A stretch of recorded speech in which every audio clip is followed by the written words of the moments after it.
Are you struggling to take care of yourself while you are taking care of everybody else, right? This is not a sign of weakness. It is a sign of great compassion. It means that you are a compassionate person who loves to make sure that everybody else is taken care of. And that is really special. And that is really wonderful. And today and this week, I am inviting you to turn that compassion onto yourself. So what does it look like when we're too busy taking care of everybody else and we forget to take care of ourselves? We let our own physical and mental health kind of just sit on the back burner, and we cater to everybody else's needs. And it's about making sure that everybody else is happy. Sometimes that is a traumatic response that needs to be healed and worked through. Sometimes it's just a matter of pacing yourself and gifting yourself with more time in your day. And that actually requires discernment to know what is serving you and what isn't serving you, and to know how to say no when you need to, right?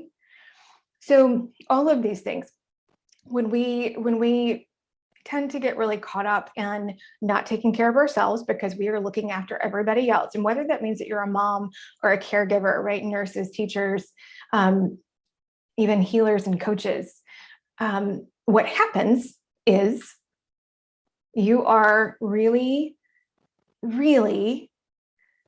it's on your heart. Like it is a part of who you are to take care of everybody else, and you want to make sure that their needs are met, right?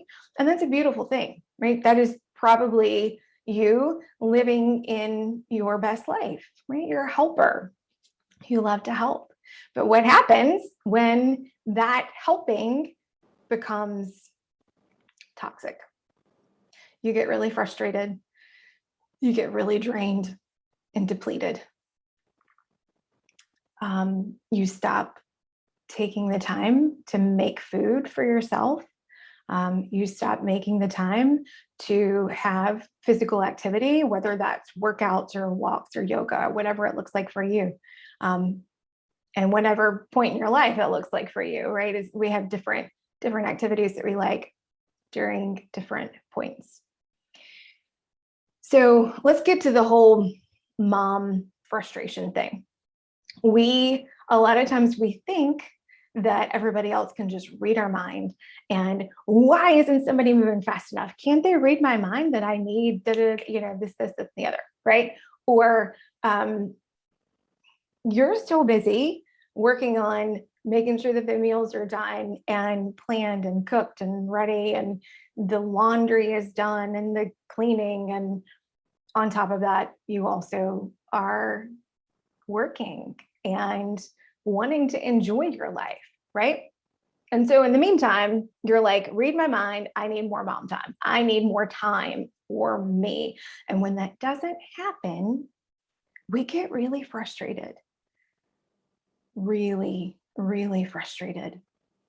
So please tell me I am not alone in this, right? I know that 95% of women have to feel this way. Okay. I've not looked up the statistics, but I'm guessing it's at least 95% of us feel this way at some point or another.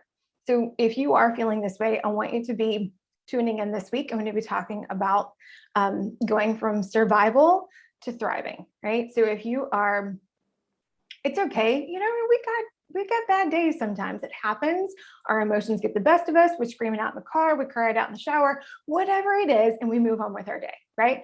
But there are other times in life where this becomes a cycle where that doesn't do it. You need more. And what we need is to rewire our thinking, to rewire our belief system that tells us that we have to do all the things and that we have to take care of everybody else and put their needs over ours. It's not true, guys. It's a story that we have told ourselves time and time again. And I'm not blaming men. I'm not blaming fathers. I'm not blaming kids. I'm not blaming moms. No, it is something that has just been conditioned and handed down from us over time. And wouldn't it be amazing if we can break that break that social conditioning for our kids, can you imagine the life that they could live and the world that they could live in when we are able to see ourselves as somebody who is worth being taken care of, right? And it doesn't have to come from somebody else because we take the time to nurture and take care of ourselves. Wouldn't that be amazing for them to grow up knowing what that looks like because you're modeling it for them?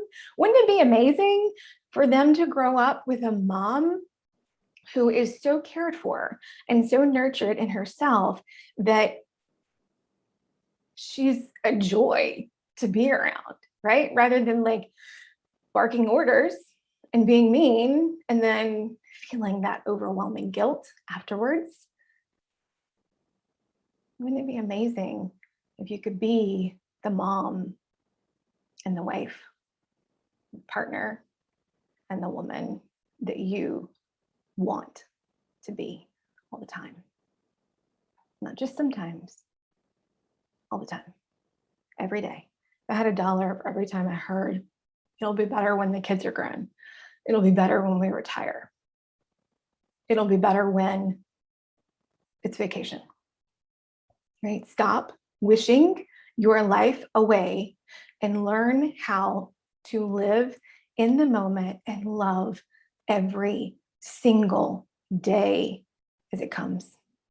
I know it feels like that's a huge, like, utopia, right? Like that's imagination world, Kay. No, that's not real, right? I used to think that too.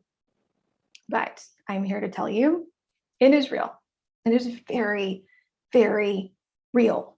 You can stop living in this survival mode and you can start thriving every single day. And this week, I'm going to be bringing you some stories and some tools to help you do that. And if you are thinking, I don't want to wait until later, I want to know right now, I will tell you, I have a brand new program that is out now, that is coming out this week. And in that program, I give you the exact tools that will help you to go from survival mode, where you're thinking everybody can read your mind and frustrated when they don't. Frustration, right? Feeling really depleted, feeling like you know that there is something missing. You have all those pieces in life, right? You've got the dream job, you've got the dream family, you've got the dream husband, you've got the dream house, right? The 2.5 kids in the car and all those things. And still something is missing. What's missing is you, right?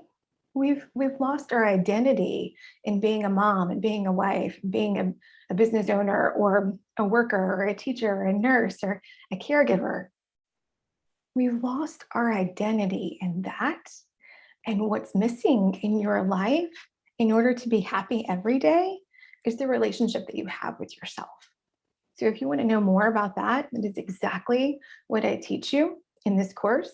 You can do it by yourself, right? Take your own time with it and pace yourself out. It's an 8-week course, or you can do it with me, with my support. And this week, I'm going to be telling you a little bit more, or a lot more actually, about exactly what that looks like. If you want to know more about it right now, you can check out the link that is in the comments, or if you're on Instagram, go to the link in my bio and click on Thrive. All right, so I cannot wait to tell you later on this week about my own life, where you're going to see that you don't have to abandon your family or abandon your job. Like, you don't have to run away from your life in order for things to change now.